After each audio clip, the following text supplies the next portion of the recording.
They listen. What? Yamamoto, it was I don't know. I mean, I love Bergman's response, which I saw many hours later after I was done doing dinner, because I had the phone on the game while I was at dinner. Mm-hmm. Wait, did you go to dinner with like any fancy people? No, just Doris Burke, Dave Pash, and my wife, who's on this trip. By the way, fancy for people. 24 hours. Fancy people. That's pretty fancy. By the way, George, tell Dave Pash for me. Yeah. How much I loved having him on the call of, I believe it was Pitt, Florida State last weekend. Oh yeah, he did the game. Right. He was great, and what really He's fantastic. What made me happy about it though is I felt like this is the 12 noon game on ESPN, 12 noon Eastern time. Yeah. So by putting Pash on the call, I thought, you know what, they think this is kind of a big game. Correct. And I thought he did a great job. So pass along to Pash. I will. That I really thought he was awesome. Yeah. I mean, do you want me to knock on his door? I think he's he's a couple floors down. Just text him and let him know. Okay. Hey, Pash, man. Hey, Pash. Hey, Pash. My Cappy, boy Cap loves you. Cappy loves you. Yep. He was happy that you guys exchanged Bill Walton stories for 6 hours one day. Right. That's right. But that was an amazing show. That was incredible. We got to find the date of that and just play it out.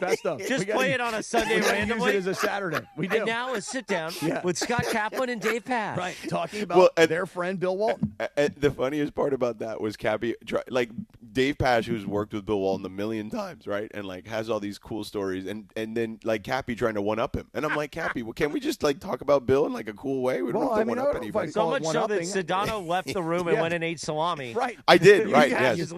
You handed him off to us like fresh meat. You were like, here, guys. I did. And then I was guys, eating the meat. You're like, guys, I'm out of this. You guys talk about Bill Walton, and that's what we did. Yeah, I was having the charcuterie board while you were at his house while you were talking to him. But anyway, I will pass it along. Quick point of information just before we get into the Dodgers. Yeah, the Dodgers. Just so you guys know, I did do my research. And the headline is Milwaukee Bucks name Ben Brust, who will be with us at 8:05 in the morning. Radio analyst? Radio analyst. Okay. That's awesome for Ben. Wanted you to know, more to the point. What's the point? The point is this kid doesn't need to get beat up by a guy he doesn't even know. Get beat up on him. And he does know me. We've been in meetings together. He doesn't have any clue who you are. You have no idea. He has no idea who you are. No, he knows who I am. No, he especially doesn't know now he does. Well, he does now. Right. You want to make your presence deal. felt because now you're looking for endorsements in Milwaukee. We get it. I am. Hey, it's Morales for cheese curds. Anyway, rolling. So anyway, back to Yamamoto. Yamamoto, that when he gave up the home run, I was like, here we go. Not in a Steelers. Here we go, Dodgers. Here we go. Right, exactly. I'm like, Dodgers going to. Okay, never mind. Yeah, I was like, okay, come on, man. Like this was not the start we needed. And then, he settled in nicely. I will say that. I was very impressed with him being able to battle back, considering his last start was not great. It wasn't terrible, but it was not great, let's say. And so I texted in the group. I said, Greg, are you still not worried about his last start? And he was like, ugh. But by the way, Greg, great photos from you at Cosm yesterday, which we can get to later. Lovely photos. I don't think I've ever seen Greg happier in any place It's not like in when his I was life. behind home plate. That smile. That one photo. The smile on his face. Can we put that up there? Does Parker precious. have that? The kid's never been happier. Oh my God, he was so happy with this last night. But I somehow made my way to Milwaukee, so I was ecstatic. He was like, "Hey, Mom, look, I'm behind home plate. I'm in Milwaukee." But by the way, sorry, I'll let you go. But my mom just saw it on Instagram, and she said, "Wow, you're at the playoffs! Congratulations!" Oh, that's so funny. That is hilarious. Well, the thing about Yamamoto is this, and what I really thought was awesome last night.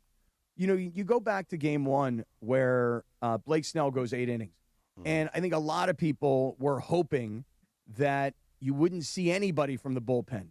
And by the way, that included Sasaki, not having anything to do with his past performance. But rather, it was more like, let's see Blake Snell finish this thing off. Right. And then I don't know exactly why Dave Roberts chose to do this, although I was happy that he did. The fact that he went back to Yamamoto and didn't say, hey, I'm bringing in any one of these guys because he's already gone, 8 innings. And don't forget, George, there was also a 5-1 lead. So I'm not saying that 4 runs is protected by this Dodger bullpen, but it's at least enough of a lead that you might say, okay, we've worked him enough. Let's get him out of there. And what I would add to that is this, and I'd love to hear Greg's thoughts on this, is that you also have you give the bullpen a day off. The guy's cruising, but they kind of are a mess. They know they're a mess. I think even just having that day off of not having to throw anyone in there, I think could give them a bit of a reset. No, it totally has. They were used so much during the year. And now, if you actually go back in this series, they've only used 4 pitchers. They use Blake Treinen for 1 pitch, and they use Roki for just a couple of, not 1 pitch, but 1 batter, 2 batters. And Roki for very little as well. So that's it in the series. That means this entire bullpen has not actually pitched since last Thursday against Philadelphia. Right. So when we get to, it'll be a full week by the time they get back to L.A. on Thursday where they haven't pitched at all. They should be nice and rested, and if they are to be used, this is the time. But you know what, guys, we're only 2 games into this series, okay? And as far as I'm concerned, I mean, this thing's over, done. You don't go on the road, win 2 games, and then have an opponent come to your house and take 2 out of 3 to bring it home. This thing's over. Now, it may not necessarily be over in 5. I don't believe that these guys will ever have to go back to Milwaukee, but I guess I'll leave a little bit of an opening as a possibility. But this thing's over. But here's the thing. Even though it's only 2 games in, you're seeing now what Andrew Friedman, to his credit, built at the beginning of this year, which is it's all about starting pitching. And we talked about this from the very beginning. How deep can they go with starting pitching? And as I recall at the beginning of the season, what were we, guys? About 7 or 8? Like 8 or 9, maybe more. Like we were super, because Sasaki was a starter at the time. Correct. So you were like 8 pitchers deep. And so as bad as the season was, particularly right before the All-Star break, and it took a long time to get to the last month of the season, but since then, the starting pitching, especially getting Blake Snell back, obviously, has been unbelievable. And that's what this team was built to do, because last year when they won the World Series, even though they won the World Series, they were like, hey, our starting pitching kind of fell apart. We had to use our bullpen. That's how we won. Let's rebuild our starting pitching and go deep. And it's kind of worked exactly to plan. And it's also, again, we talked about this a little bit yesterday with Boog. It's contrary to what they did last year, right? Where the bullpen, the team was built around the bullpen last year in a lot of ways. And that's just not a sustainable model because bullpens are so volatile, right? So because of that, you can do that for a year because the bullpen is rolling or whatnot. Your gutty little Padres, for example, had a great bullpen. And that was kind of what carried them to their place in the season. But yeah, that's just not a sustainable model every year. I remember, what was it, 2015 Bergman, the year the Royals won, and they also did something like that. But they had three guys in the bullpen that were just incredible. Right, insane. Right, yeah. But I'm saying, you can't do that year in and year out. It's just not possible. So, yeah, you have to build your rotation. So Andrew Friedman, again, why I call him the smartest guy in sports, arguably, he's smart enough to realize that. Now, we can make the case that, he didn't do this, he didn't do that. I mean, nobody's building a perfect team, even with all the money they have, because you can't count on human beings always performing like robots. You know what I'm saying? And to that point, you think of I think of Otani as like a robot. You know what I mean? Right. Like when and look, he's not necessarily, he's had a rough postseason. He is right? not. Yeah. When he got a hit last night, I was downstairs here at LA Live. I was in the Lazy Dog, and every TV in the place was on. By the way, he spent 4 hours at the Lazy Dog. We'll get to that later. Cappy. Yeah. I don't know about 4, but I probably spent at least a good. No, you were there. 3:59. But you were there for lunch with Beto, and then you were there 2 hours before I got downstairs. I had a split shift yesterday. That's right. I had a split shift at the Dog yesterday. You may be right, Chris. I might have spent a total of 4 hours. Wow. But Otani, I look at him and I go, God, he is a robot. He's a machine, the guy. Yeah. And when he got a hit last night and an RBI.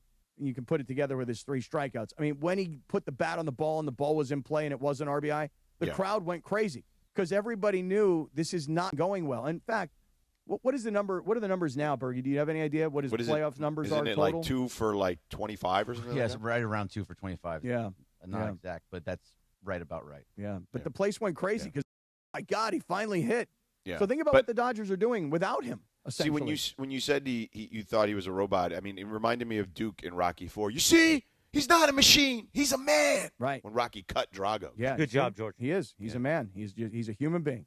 Yeah. He puts his pants on the same way we do. No. You got to No? have the fire for Rocky IV that Sedano and I do. Okay. Have you watched Rocky IV I have recently? watched it, but no, not recently. We should do Oh, come on. We should we watch do- it should we one do a night at watch East party? Central. As a group, A watch yeah. party?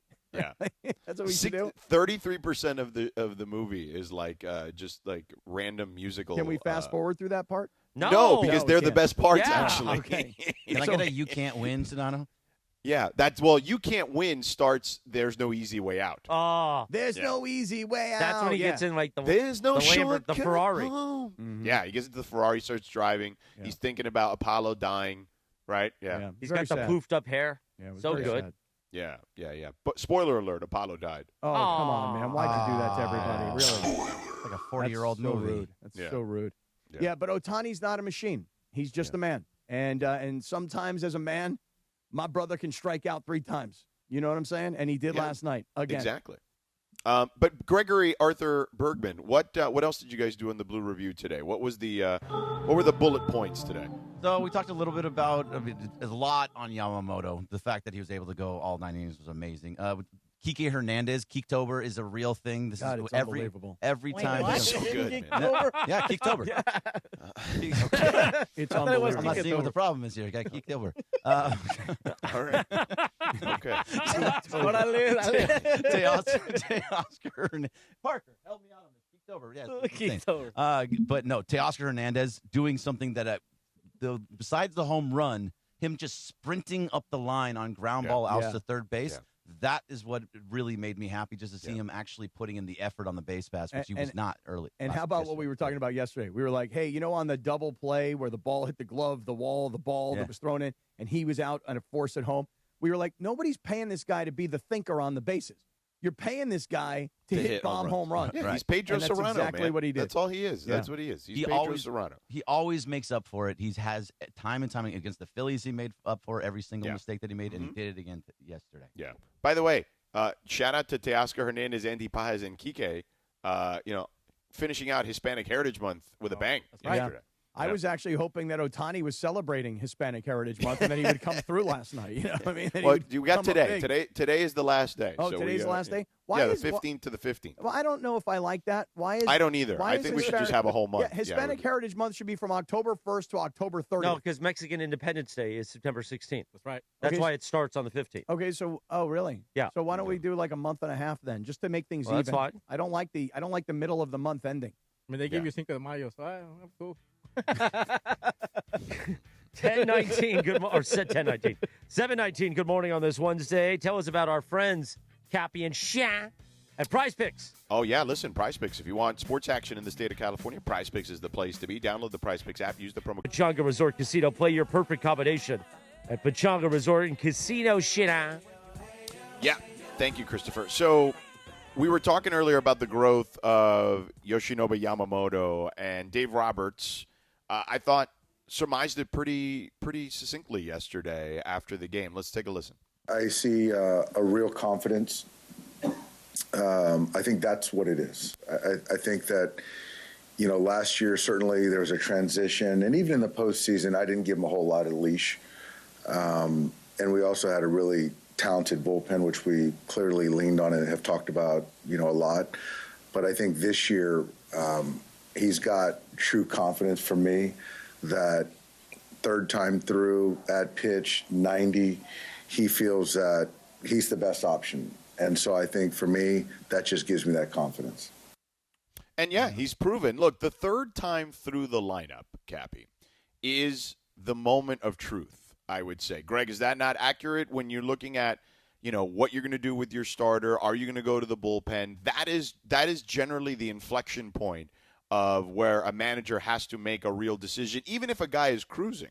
Yeah, no, that's the exact time where they do it. I mean, it happened to Blake Snell the night before, right? We're going to pull you out here because we want to save you for another game. With Yamamoto, he gave him that long leash that he was not giving before, like he said in the clip.